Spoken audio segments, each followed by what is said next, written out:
Okay, so first things first, we're gonna take our mini Babyliss flat iron with titanium plates and we are going to curl our edges. For leaving your edges out, you just wanna leave enough to where you're able to get a good curl, okay? To where you're able to have a good shape of a curl going, okay? So I didn't leave out a bunch of hair. I left out just enough to where I'd be able to swoop it and there would still be a curl, like to be able to make a kind of a circle shape. So that's what you wanna be very mindful of when you are leaving your edges out if you wanna do a dramatic fluffy edge look like this. One of my shorts went viral and there were a lot of people asking me like, why do I do my edges like this? Like, why aren't they laid all the way down? Why do they look kind of frizzy?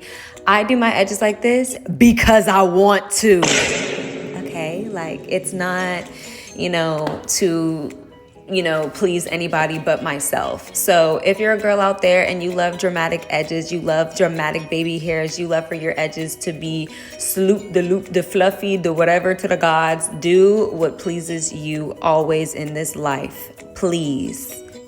I think with the creativity that Black women specifically have with our hair, not a lot of other cultures might understand that, and that ain't none of our business, okay?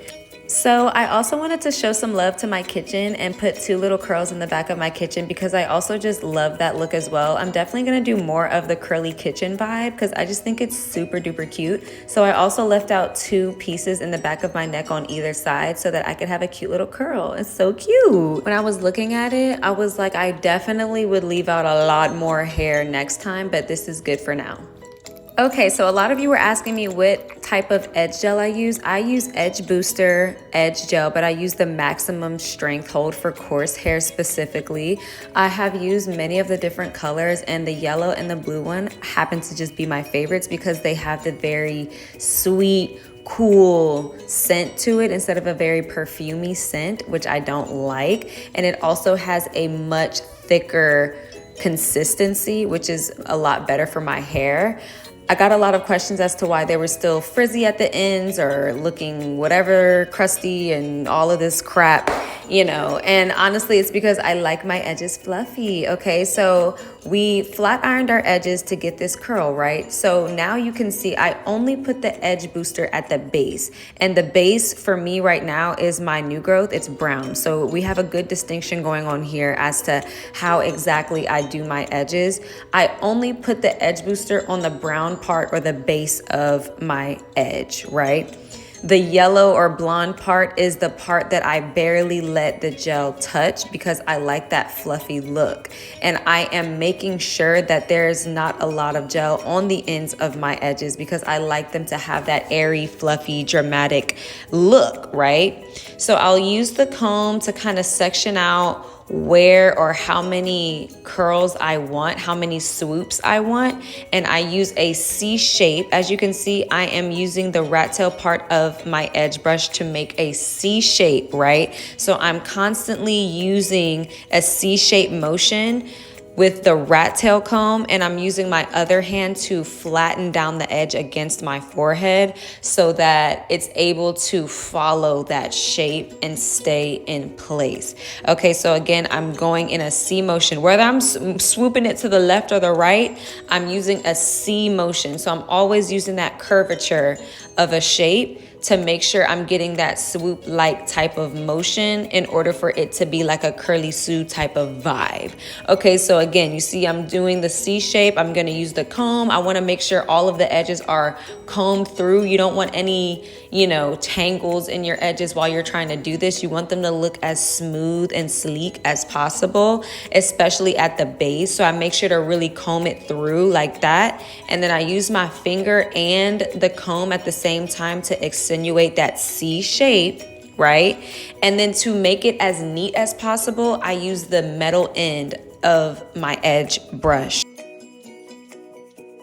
I will not touch the end of the edge until I'm ready to kind of make that circular little shape at the end. And that's why it's important not to put gel on it because it can really dinge the hair and make it to where it's just flat against my forehead, and I personally don't like that. So, and that's just right now. Like, I used to do my edges like that, and then now I do them like this, and it's just gonna change over time. I am gonna have a playlist specifically for how I do my edges, so that honestly we can see the, you know, evolution of how I do them because I feel like the girlies always want to know, and I feel like the more practice we all, you know, have, the more progress we can all see.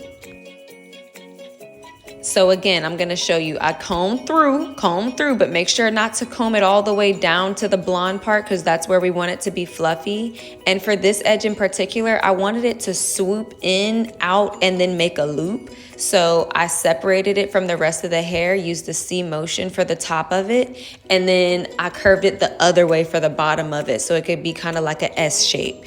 So C and S shapes is really our best friend when we're doing these type of edges, okay? So even for this one, I curved it inwards and then I curved it out, and then now I'm curving it back in with the rat tail comb, and I'm making sure to pay attention to detail, okay? Attention to detail with hair is always going to be your best friend, because even on the right side of my head, you can kind of see that it's a little bumpy right there, because honestly, y'all, I was tired. I said, I'm tired. I just wanted to be done. So even though I saw that it was kind of bumpy on the side of my head, I'm talking about the sleek part, like of my hair, I really just didn't care at that point, and I was like, that detail I am going to ignore. Okay, but as far as doing my edges, I was like, I need these to be the moment, okay, because the sleek part of the style wasn't as sleek as I could want it to be, but it's okay. It's fine. We're not reaching for perfection. We're just reaching for confidence. The important thing with hair for me, especially because I do my own hair, is how confident I feel once I'm done. If I feel confident, if I feel put together, and if I feel neat and sleek and cute, I'm good to go. I'm not worried about the little mistakes that I made along the way. Okay, so for my sideburns specifically, I dermaplane my face, so a lot of the peach fuzz on my face isn't there, which is how I like it. But I also make sure there's like a lot of hair on the side, so that it kind of swoops and gives me the illusion of like a cute, swoopy, little curly sideburn. You know what I mean? So that's pretty much how I like my edges. And even this one, I was like, okay, it's a little too fluffy. So I used my finger, the rat tail comb, to sleek it down. And this is the final look.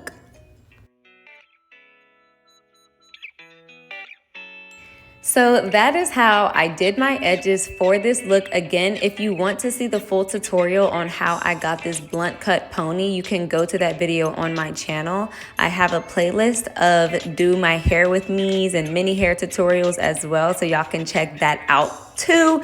There's a lot more coming. This makeup look, I have a tutorial for that as well, and a bunch of mini shorts that you can watch if you just want to watch a quick one on the go. I will always have the keys, the secrets, and the to-dos and what not to-dos for you girls engaged. Y'all know I love y'all down, okay? I had to post this tutorial because so many people were asking. Thank you so much for listening, watching, and existing. I'm Ariel. Until we meet again.